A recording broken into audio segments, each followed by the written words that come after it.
तो अगर हम ब्रांचेस की बात करें, बायोलॉजी की ब्रांचेस की, तो इसके बहुत सारे ब्रांचेस हैं। हम इसमें से एक एक को यहाँ पर कोशिश करेंगे समझने की। तो सबसे पहला जो हमारे पास ब्रांच है वो है मॉर्फोलॉजी।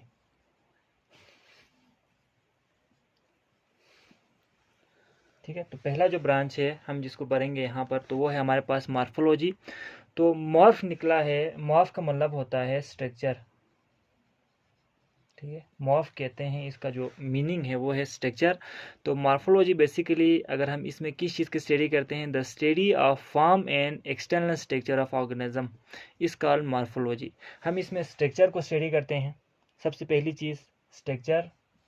और एक लिविंग ऑर्गेनिज्म का अगर वो स्ट्रक्चर है, उसका कोई ना कोई शेप है, तो मॉर्फोलॉजी में हम इसमें स्टडी करते हैं। आपने एक चीज़ ऐड करनी है, वो है एक्सटर्नल, बाहरी स्ट्रक्चर को स्टडी करते हैं। ठीक है, ये आपने याद रखना है। यानी एक ऑर्गेनिज्म है, मिसाल के तौर पर इंसान है, या आप कह सकते हैं प्लांट है, या फिर इंसेक्ट्स हैं, या फिर कोई भी दूसरा ऑर्गेनिज्म है, तो उनके बाहरी स्ट्रक्चर को, यानी बाहर से आपको कैसे वो नज़र आता है, उसकी जो मॉर्फोलॉजी है, उसकी स्ट्रक्चर को, बाहरी स्ट्रक्चर को पढ़ने को हम कहते हैं मॉर्फोलॉजी।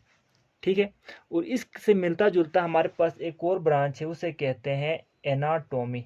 अब इन दोनों को थोड़ा सा ये रिलेटेड है, किस हिसाब से रिलेटेड है कि दोनों में हम स्ट्रक्चर को स्टडी करते हैं। ठीक है, यानी एनाटोमी में हम स्ट्रक्चर को स्टडी करेंगे, मॉर्फोलॉजी में भी हम स्ट्रक्चर को ही स्टडी करेंगे लिविंग ऑर्गेनिज्म के। बट एनाटोमी में आपने याद रखना है कि हमेशा हम इसमें इंटरनल स्ट्रक्चर की स्टडी करते हैं। ठीक है, इंटरनल यानी अंदरूनी, इनसाइड ऑर्गेनिज्म। अगर आपके पास एक ऑर्गेनिज्म है, मिसाल के तौर पर हम अक्सर लैब में परफॉर्म करते हैं, जो फ्रॉग है आपके पास, तो फ्रॉग बाहर से जैसे नज़र आता है, उसको स्टडी करने को कि कैसा उसके हाथ पाँव कैसे हैं, ठीक है, पैर कैसे हैं, इसके अलावा उसका सर कहाँ पर है, उसके आँख कहाँ पर है, उसको स्टडी करना मॉर्फोलॉजी में आता है।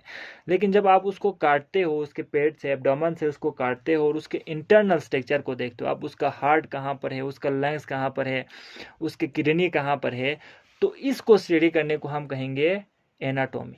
ठीक है, तो दोनों में स्ट्रक्चर को स्टडी करते हैं, यही याद रखना है आपने। लेकिन एनाटोमी में हम इंटरनल स्ट्रक्चर को स्टडी करते हैं। अब इसके बाद हमारे पास जो नेक्स्ट डिवीजन आता है, या सॉरी नेक्स्ट जो हमारे पास ब्रांच आता है, वो है हमारे पास है वो है फिजियोलॉजी। ठीक है, तो थर्ड ब्रांच है फिजियोलॉजी। अब फिजियोलॉजी क्या है? The study of function of various organ of an organism is called physiology. यानी एक लिविंग ऑर्गेनिज्म है, तो हमें पता है उसके अंदर बहुत सारे ऑर्गन्स हैं, लाइक उसके हाथ है, उसके आँख है, उसके आप देखें कान है, डिफरेंट ऑर्गन्स हैं ना, उसके दिल है, उसका जो है ना लंग्स है, उसका किडनी है, उसका लीवर है। तो ये बहुत सारे ऑर्गन होते हैं एक ऑर्गेनिज्म के अंदर।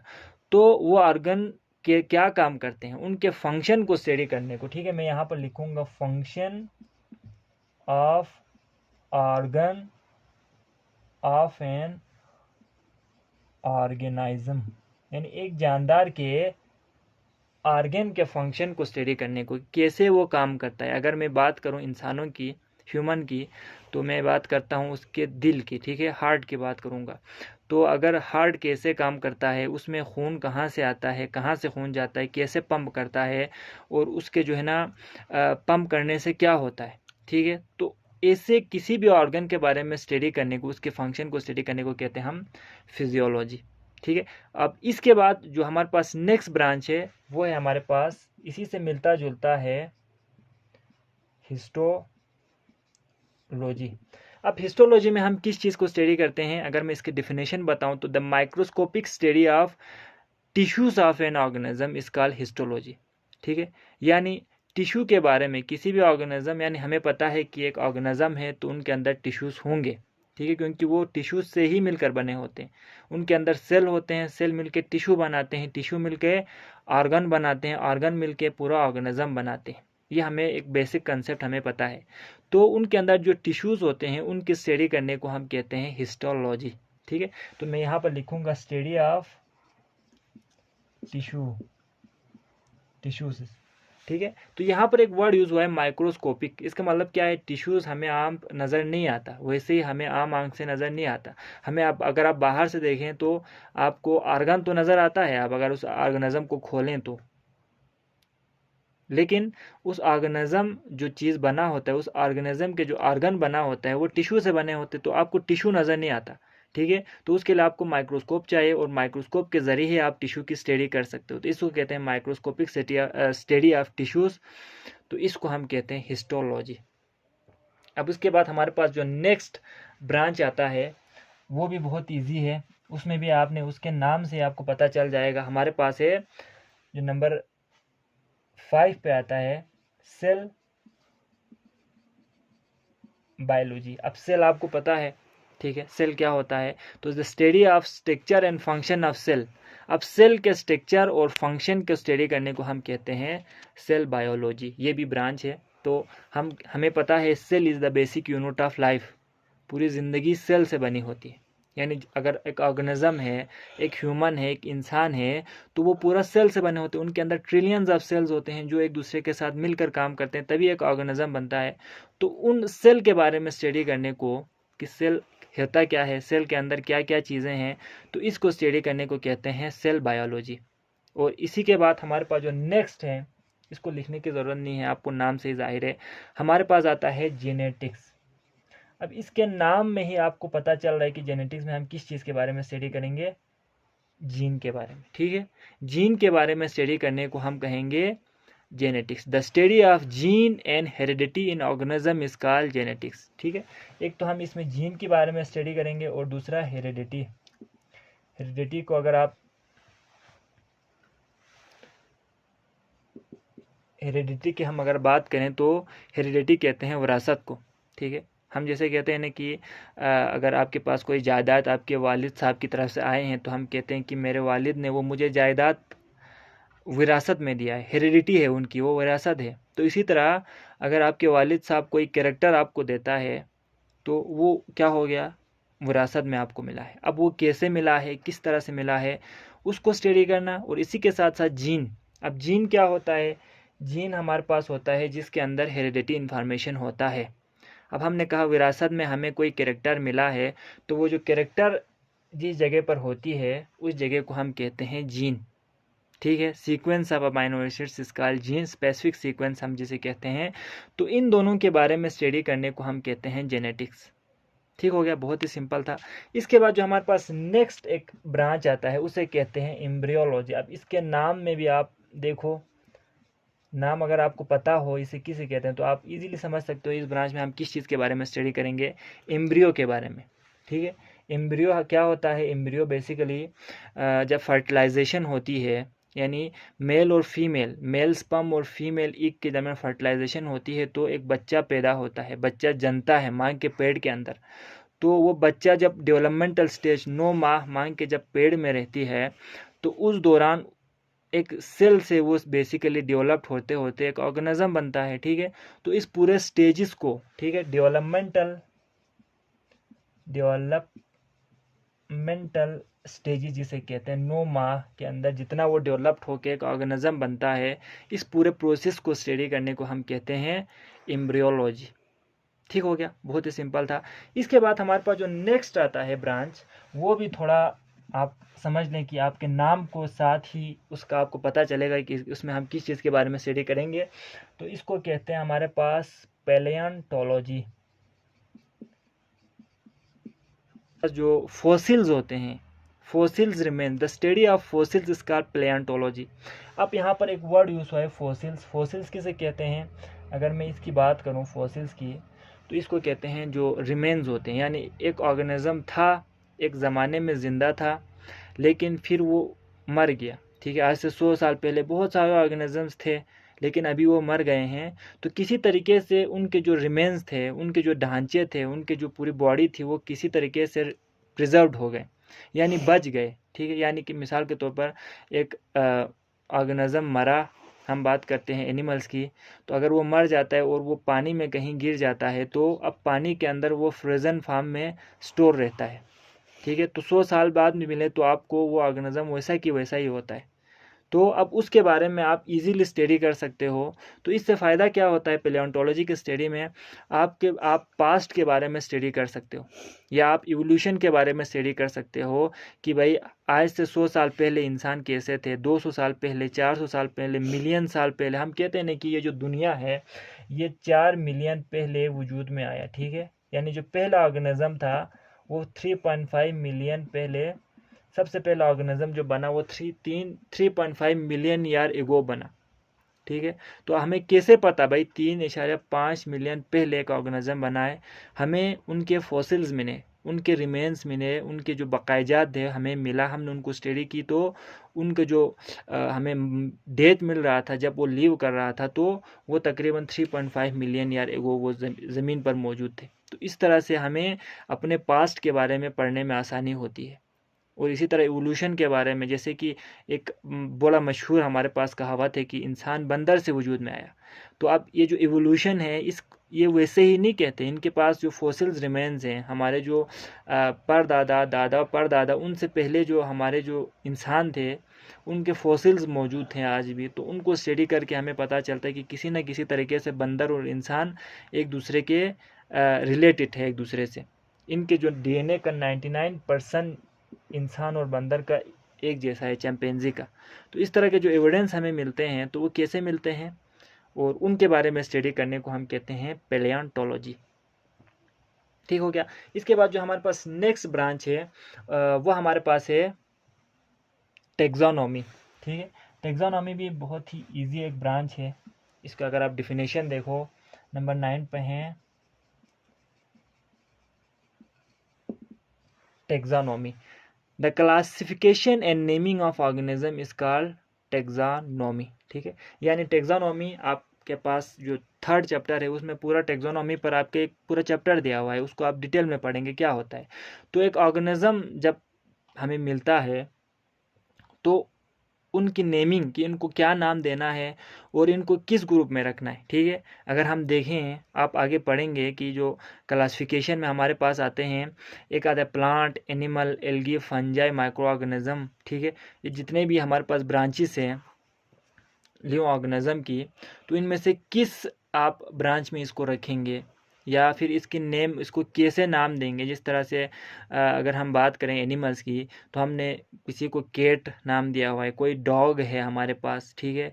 और कैट के अंदर बहुत सारे अक़साम हैं कैट्स की। अगर डॉग की बात करें तो बहुत सारे कुत्तों के भी अक़साम हैं। तो कुत्तों को उसके ग्रुप में रखा हुआ है डॉग्स की। तो भाई इनको कैसे रखते हैं, तो इन सब के बारे में स्टडी करने को हम कहते हैं टेक्सोनॉमी। इसके बाद हमारे पास नेक्स्ट आता है, वो है हमारे पास इन्वायरमेंटल बायोलॉजी। अब नाम से ही जाहिर है इन्वायरमेंट यहाँ पर हमें पता है कि माहौल। तो इस ब्रांच में हम किस बारे में स्टडी करेंगे? The study of inter relationship of organism and their environment is called environmental biology, ठीक है। यानी एक ऑर्गेनिज्म का उसके माहौल के साथ क्या ताल्लुक है, माहौल से उसको क्या मिलता है ऑर्गेनिज्म को, और ऑर्गेनिज्म बदले में माहौल को क्या देता है, इन्वायरमेंट को, सराउंडिंग को क्या देता है। इन रिलेशनशिप को हम पढ़ते हैं इन्वायरमेंटल बायोलॉजी में। इसके बाद हमारे पास जो नेक्स्ट ब्रांच है वो है हमारे पास सोशियोलॉजी। अब ये बहुत ही इंटरेस्टिंग हमारे पास एक ब्रांच आ गया है सोशियोलॉजी, मैंने सोशो बायोलॉजी, या इसको कहते हैं सोशियोलॉजी भी कहते हैं। तो सोशो बायोलॉजी में हम स्टडी करते हैं behaviour of insects and animals that make societies. अब सोसाइटी हमें पता है क्या होता है, माशरा, या जिसे हम कहते हैं माशरा बनाते हैं, सोसाइटी ग्रुप में रहते हैं, एक दूसरे के साथ मिल के रहते हैं। तो बहुत सारे ऐसे इंसेक्ट्स होते हैं या ऑर्गेनिजम्स होते हैं जो सोसाइटी बना के रहते हैं। जैसे कि अगर मैं बात करूं एंड्स की, चूंटियों की, तो वो सोसाइटी बना के रहते हैं। इसी तरह हनी भी है, शहद की मक्खी है, तो वो सोसाइटी बना के रखते हैं। सोसाइटी में क्या होता है, अगर हम अपनी सोसाइटी की बात करें तो हमारे यहाँ पर हर कोई अपना काम करता है। डॉक्टर है, इलाज करता है, अच्छा दुकानदार है, दुकानदारी करता है। इसी तरह अगर टीचर है तो बच्चों को पढ़ाता है। इसी तरह अगर हाउस वाइफ माँ है तो खाना वगैरह पकाती है, घर को संभालती है। फादर है तो वो क्या करते हैं, घर के अखराजात पूरे करता है। तो हमने क्या किया हुआ है, अपने सारे काम को एक दूसरे के साथ बांटा हुआ है। तो इसी तरह कुछ ऑर्गेनिज्म में जो छोटे सतह पर जो ऑर्गेनिजम्स होते हैं, इंसेक्ट्स है मिसाल तौर पर, तो उनके अंदर भी हमें ये सोसाइटी बनते हुए नज़र आते हैं। जैसे कि मैं एग्जांपल देता हूँ यहाँ पर हनी बी की, शहद की मक्खी की। तो शहद की मक्खी के अंदर एक डिवीजन ऑफ लेबर होती है, एक काम को ये मिलकर करते हैं। मिसाल के तौर पर हनी बी में क्या होता है, एक क्वीन होती है। अब क्वीन का क्या काम है, उसका सिर्फ एक ही काम होता है, वो अंडे देना है। पूरे छत्ते का यानी हनी बी के एक जो सोसाइटी है उसमें सिर्फ एक क्वीन होती है, एक से ज़्यादा क्वीन नहीं होती। और हर जो दूसरे मक्खियाँ हैं वो उस क्वीन को फॉलो करती है। इसके अलावा वहाँ पर ड्रोन्स होते हैं जो मेल होते हैं, बेसिकली इनका काम भी फर्टिलाइजेशन है, यानी ज़्यादा से ज़्यादा अपने बच्चे पैदा करो, ठीक है। और इसके अलावा इनके अंदर जो वर्कर होते हैं जो सिर्फ काम करते हैं, यानी अपने पूरे छत्ते के लिए, अपने पूरे सोसाइटी के लिए खाना ढूंढना, खाना लाना, ठीक है। तो ये सारी जिम्मेदारियां उन वर्कर की होती है। तो ये सारे काम इन्होंने बांटा हुआ है। सोशल, ये लोग, ये जो हमारे पास इंसेक्ट्स हैं, ये सोशलॉजी यानी सोसाइटी बना के रखते हैं। तो इन चीज़ों के बारे में, ऐसा ऑर्गेनिज्म के बारे में स्टडी हम करते हैं सोशो बायोलॉजी में। इसके बाद हमारे पास जो नेक्स्ट ब्रांच आता है वो हमारे पास है पैरासाइटोलॉजी, ठीक है। तो पैरासाइटोलॉजी में हम क्या, पैरासाइटोलॉजी हमारे पास ये वर्ड निकला है पैरासाइट से। तो पैरासाइट को आपको पता होगा क्या होता है। पैरासाइट ऐसे ऑर्गेनिजम्स को कहते हैं, पैरासाइटोलॉजी निकला है पैरासाइट से, जो ऐसा ऑर्गेनिजम्स को कहते हैं जो होस्ट के अंदर रहते हैं, उससे खाना हासिल करते हैं, उससे शेल्टर हासिल करते हैं, लेकिन बदले में वो अपने जो होस्ट है जिसके अंदर वो रह रहा है उसको वो नुकसान पहुंचाता है। तो study of parasite is known as parasitology. इनके बारे में स्टडी करने को, पैरासाइट्स के बारे में स्टडी करने को पैरासाइटोलॉजी कहते हैं। और इसके बाद हमारे पास है नेक्स्ट जो हमारे पास ब्रांच है वो है इम्यूनोलॉजी। इम्यूनोलॉजी में हमारे पास क्या आता है, इम्यून निकला है, इम्यूनिटी जिसे कहते हैं, ठीक है, यानी खुद को बचाना। तो इसमें हम क्या करते हैं, the ability of body to protect itself from foreign substance an infectious micro organism is called immunity and the study of immunity is called immunology. Immunity कहते हैं अपने आप को बचाना। जैसे कि हमारे सेल है, तो हमारे सेल के अंदर इम्यून सेल्स होते हैं जिसे हम कहते हैं वाइट ब्लड सेल्स, जो कि हमारे बॉडी की हिफाजत करते हैं माइक्रो ऑर्गेनिज्म से। तो इसको हम कहते हैं इम्यूनिटी, और इसके बारे में स्टडी करने को कहते हैं इम्यूनोलॉजी। बहुत ही सिंपल कंसेप्ट था। इसके बाद हमारे पास जो नेक्स्ट ब्रांच आता है वो है हमारे पास entomology. The study of insect is called entomology. Insects के बारे में स्टडी करने को इंटोमोलॉजी कहते हैं, ठीक है।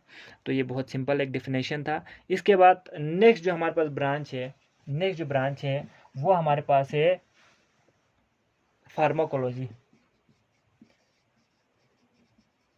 फार्माकोलॉजी, अब इसके भी नाम से ही जाहिर है, फार्मा निकला है फार्म से, जिसका मतलब होती है ड्रग्स, दवाइयाँ।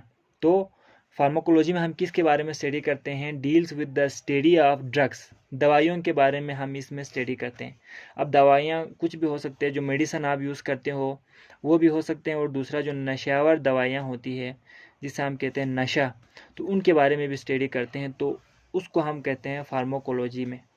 और इसके बाद हमारे पास जो नेक्स्ट आखिरी जो आपकी बुक में दिया हुआ है वो है बायोटेक्नोलॉजी, ठीक है। Biotechnology is the branch of science और branch of biology in which we study about living organism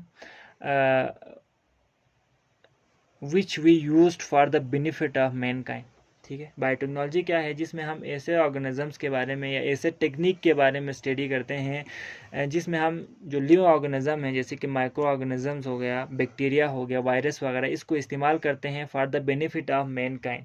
यानी हम इंसान अपने फ़ायदे के लिए लिविंग ऑर्गेनिज्म को इस्तेमाल करते हैं, उनसे हम डिफरेंट टेक्निक के थ्रू उनसे डिफरेंट चीज़ें हासिल करते हैं, जैसे कि दवाइयाँ हासिल करनी हो या फिर डिफरेंट चीज़ें जो हमें फ़ायदा दे, वो सारी चीज़ें हम करते हैं उन ऑर्गेनिज्म के साथ जिससे हमें फ़ायदा होता है।